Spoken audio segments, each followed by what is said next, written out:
Just having Moe back and Moses Walker, I mean, what does that do for your defense and kind of how much that is able to change things? Yeah, it's real nice to have those guys back. Certainly just what they went through last year, being so excited, especially Moses got here just in January and goes through that. It's really hard for a young guy to go through. So they both rehabbed really well. And just to add some depth to that position, which was kind of an issue toward the end of last year, especially keeping guys fresh toward those last four, was key. But those guys are doing great, and I got to give credit to the medical staff and everybody that helped them because, those two, if you don't know, they were chomping at the bit pretty bad to get back, and they did a really good job coming back fast.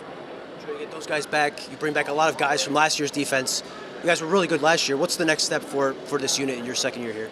I think consistency. I think last year we flashed at times, especially early on in the year, and then you get into the Big Ten and you got to be more consistent. And I think getting those guys back another year kind of under the defense, learning the communication. I think that's the one thing that's impressed me the most so far.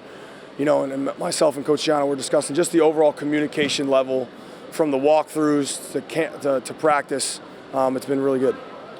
And when you have a mix of new guys that are returning underclassmen and then vets that are coming back that have been through this a few times now, what is the dynamic like in terms of the veterans helping the new guys and the new guys keeping to get their feet under the belt?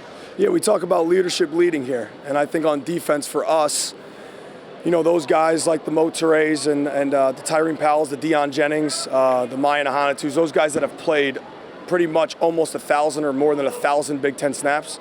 Those guys are now kind of, there's the coaches and then there's your second level coaches. That's kind of them. So it's been great to see in workouts, but that dynamic's really been one of, I think the standard is the standard now. Overall as a program, that's what we're getting to, and certainly on defense, we're pushing toward that as well. What did you learn in year one, and what are you looking forward to in year two?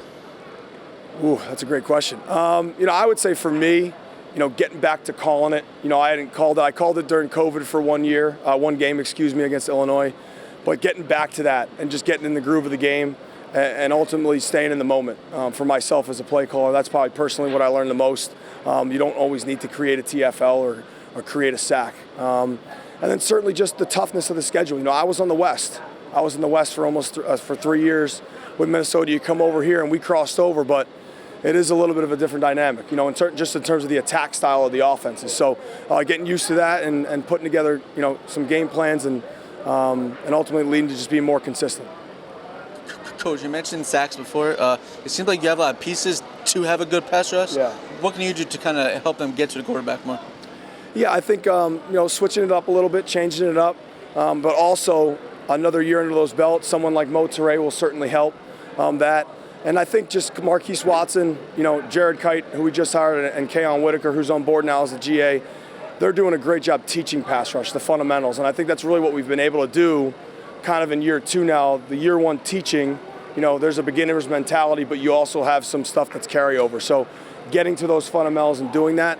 But ultimately, we have to stop the run. If we stop the run, that'll create opportunities to rush passing. You talked about stability. How important is that with the coaching staff that you have? Yeah. You have a lot of those pieces back coming in. How does that change the dynamic from year one to year two? Yeah, that might be the most important thing that myself and certainly Coach Gianna was just really working hard at, because we have some, I believe excellent coaches, top notch, and everybody's after them always, right? And we got them to stay. Credit to Coach Gianna and doing that for them. And it's just so great walking in the room and not having to, the reteaching, the going back and starting from step one.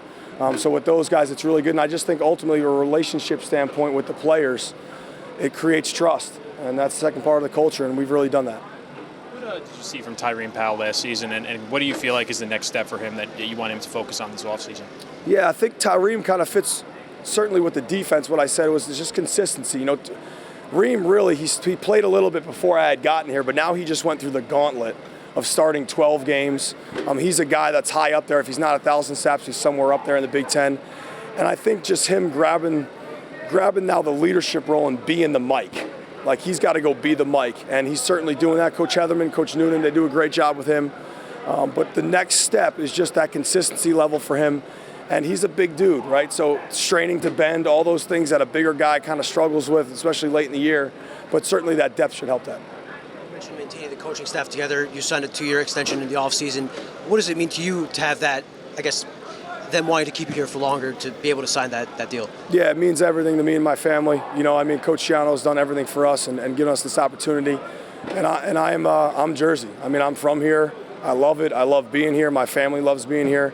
And I couldn't be happier to be here. And now we just got to go get it done. That's good. Moe going to be primarily a linebacker, defensive end. What kind of role is he playing in this defense? Yeah, I can't give you that. But listen, Moe is an unbelievable player. He led the team in sacks prior to getting injured in 2 straight years, I believe.